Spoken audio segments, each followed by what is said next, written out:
Hi hello నమస్తే welcome to my channel భయ్య. ఈ ఛానల్ కొత్తగా చూస్తున్నట్టయితే ముందుగా సబ్స్క్రైబ్ చేసుకోండి. అలాగే నేను చెప్పే వీడియోని మాత్రం అందరికీ షేర్ చేయండి భయ్య.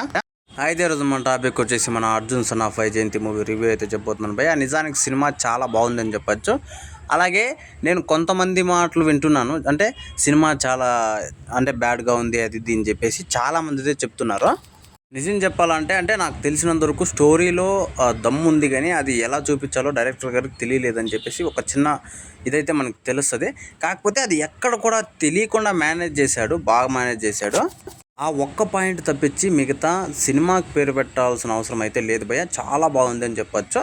అలాగే మన విజయశాంతి గారి యాక్టింగ్ కావచ్చు, మన కళ్యాణ్ రామ్ గారి యాక్టింగ్ కావచ్చు, వేరే లెవెల్లో ఉంది అని చెప్పచ్చు. ఇంకోటి వచ్చేసి ఈ సినిమాలో పర్టికులర్గా మనకు ఇంటర్వల్ బ్యాక్డ్రాప్ ఉంటుంది భయ్య.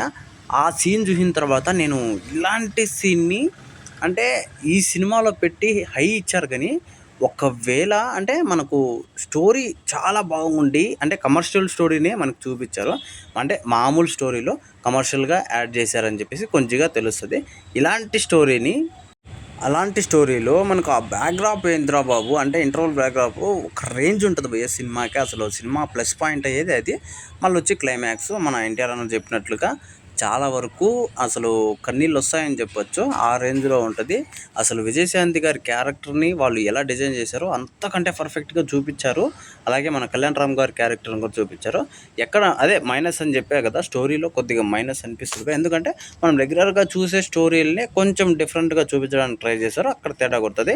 అంతేగాని మరీ సినిమా చెత్తగా ఉంది అనేంత అయితే ఏం లేదు భయ్య. చాలామంది అయితే ఇలా నెగిటివ్ చాలా ప్రచారం చేశారు. మనము ఇప్పుడు ఎలా ఉంటుందంటే సినిమా బాగున్నది అని అనేదానికన్నా సినిమా చెత్తగా ఉండేది అంటాం కదా, ఆ రకంగా చెప్తున్నారు భయ్య. సినిమా అయితే సూపర్ అనిపించింది భయ్య నాకైతే. అలాగే మీకు ఎలా అనిపించిందో కింద కామెంట్లో తెలియజేసేయండి. మర్చిపోకుండా తప్పకుండా దయచేసి.